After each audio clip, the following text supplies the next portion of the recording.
Selamat malam, Guru Welose, Mas Tuhan. Selamat malam, Bapak Ongko, Ibu Lili Ongko, dan semua panitia penyelenggara Longitologi pada malam hari ini. Selamat malam semua peserta Longitologi ini, dan selamat malam juga khusus untuk rombongan dari Semarang. Perkenalkanlah, nama saya Suhadi. Saya sementara tinggal di Surabaya sekitar 28 tahun.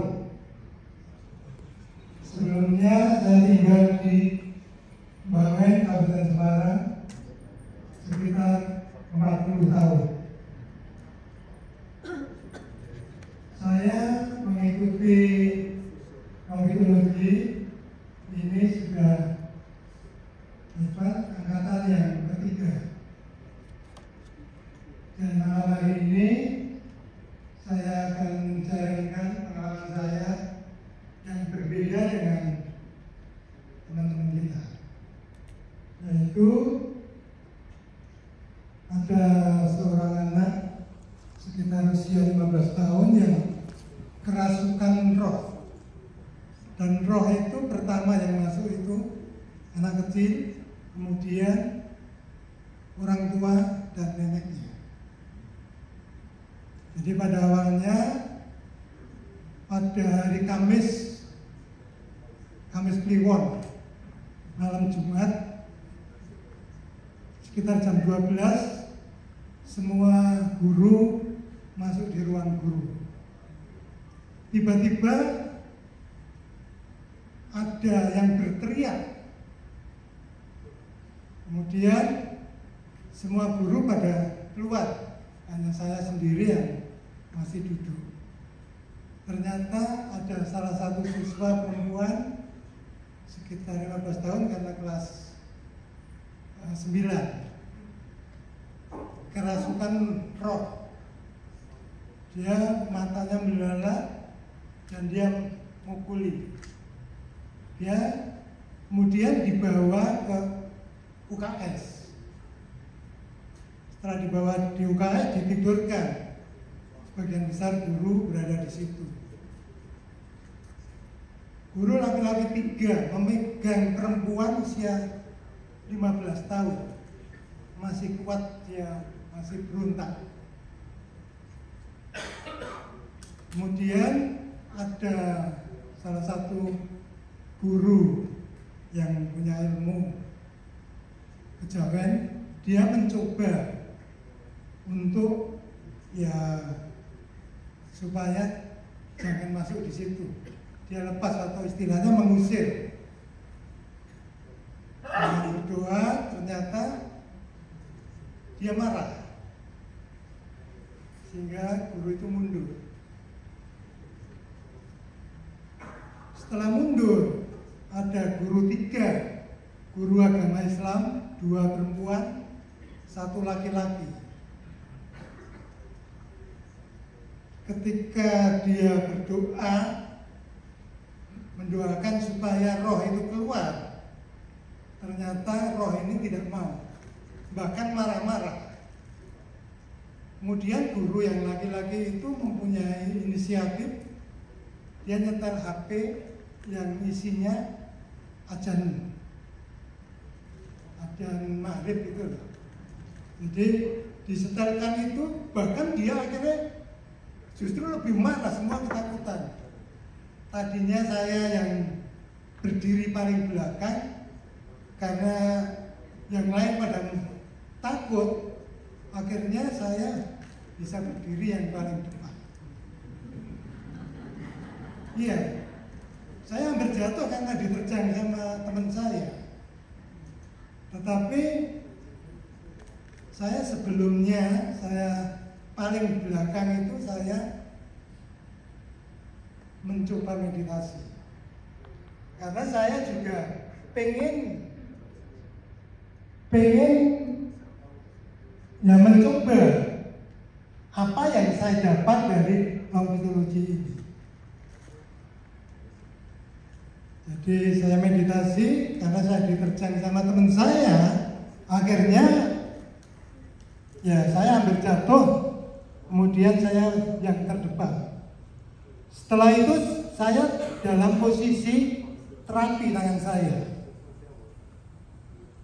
Ya, karena dari dua guru, jadi guru agama Islam dan guru yang punya kepercayaan itu, dia mencoba dengan cara memaksa, sehingga saya timbul dalam hati saya tidak akan memaksa, karena kalau dipaksa dia berontak.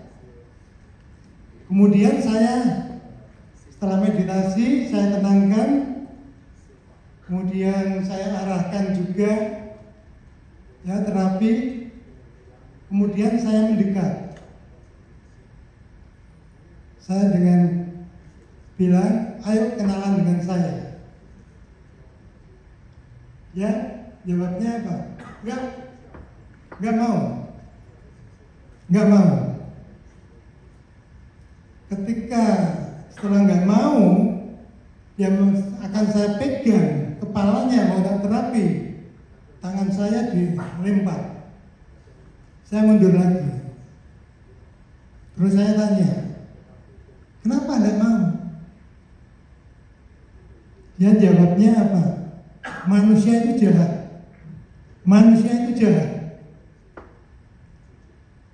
Saya bilang, manusia itu ada yang jahat, tapi banyak yang baik. Termasuk golongan kamu itu. Golongan kamu itu banyak yang jahat, tetapi ada yang baik juga. Contohnya ya kamu itu, kenapa kamu merasuki anak saya? Saya bilang gitu. Terus dia menjawab, ya saya pengen masuk. Kenapa kamu udah masuk dengan anak SMA? Dia menjawab, anak SMA itu susah. Nah, terus saya bilang, loh kenapa kamu kok di sini? Iya, karena ini tempat saya. Bapak Ibu guru itu baru saja di sini. Tempat saya di obrak-abrik sama orang-orang jahat itu. Jadi ceritanya di situ dulu ada pohon beringin besar yang dipakai tempat itu, ditebang karena dibangun sekolah ini. Terus saya tanya, ya kamu sama siapa? Nah itu teman-teman saya. Berapa? 100 ada. Gitu. Kemudian saya mana? Nah itu di bawah meja. Tak lihat enggak ada, saya enggak kelihatan. Tapi dia bilang bahwa di situ ada 100 lebih karena memang di situ dulu tempatnya. Terus saya tanya, kamu pernah ikut siapa saja? Dia bilang, saya pernah ikut ibu guru ini, sampai rumahnya tahu. Ya. Setelah itu saya bilang, loh, kenapa kamu di sini? Saya lapar, minta makan. Loh, gimana kamu bisa makan?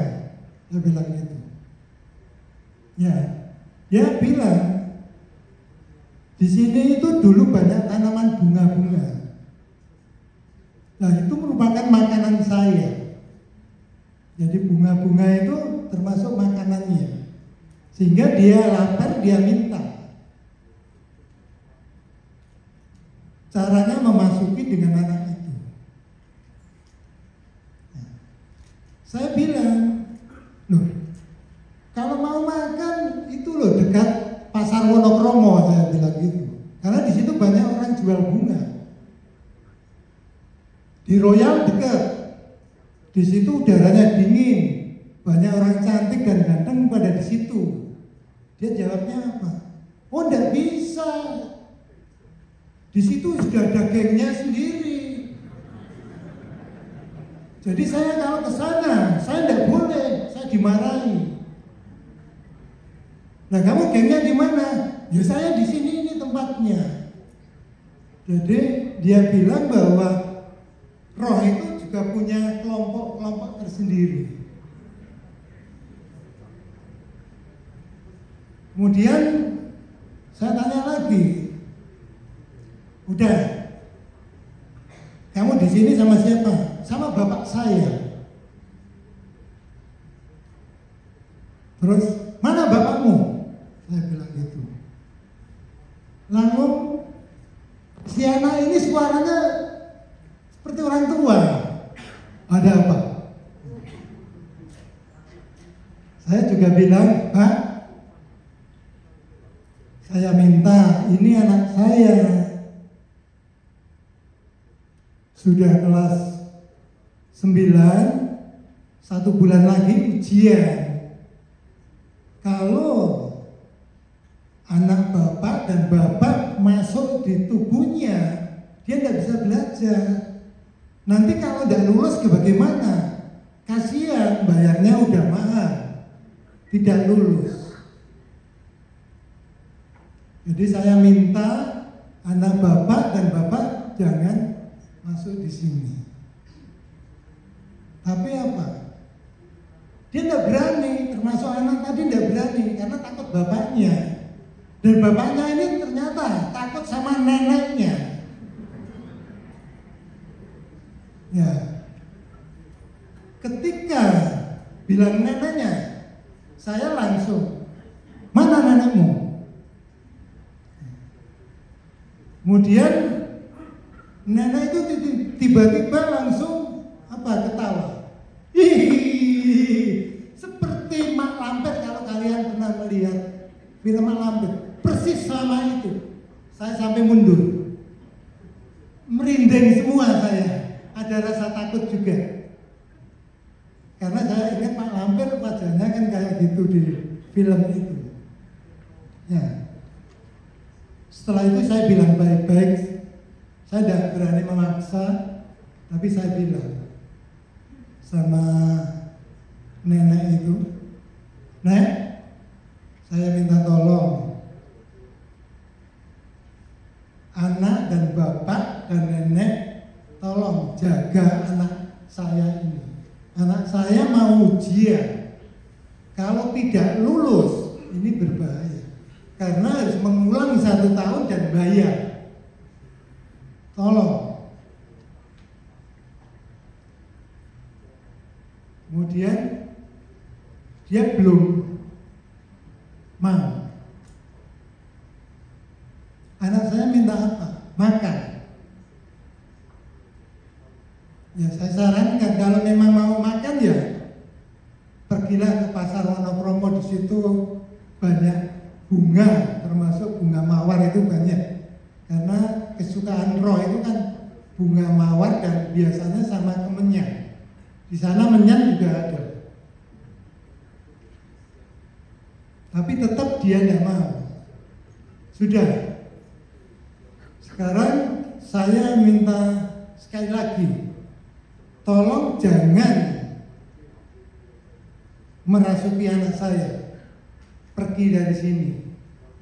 Nanti akan saya doakan.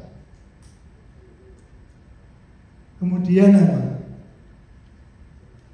Saya berdoa, saya mohon kepada Tuhan. Di dalam doa saya hanya saya mengucapkan kepada Tuhan Yesus, tolong mereka ini yang memasuki dalam tubuh anak saya, ampunilah segala dosa-dosanya. Saya percaya bahwa mereka ketika masih hidup pernah berbuat baik. Saya hanya berdoa itu. Kemudian anak itu mulai mengejamkan mata dan tidur.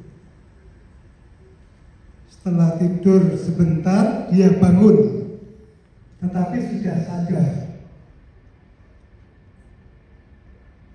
Nah, setelah itu, tapi mereka ditanya, karena dia malah nanya, "Duh, Bapak Ibu guru itu kenapa pada di sini semua?"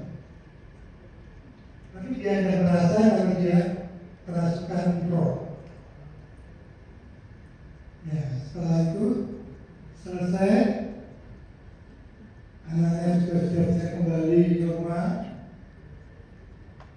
dan yang lain juga kembali semua, termasuk teman-temannya. Karena memang di tempat itu, di sekolah itu, ya banyak penghuninya. Jadi dengan doa dan terapi, saya terapi tidak berani langsung dekat, tetapi saya tetap terapi memakai jarak. Dan akhirnya dia pergi. Sekian, terima kasih.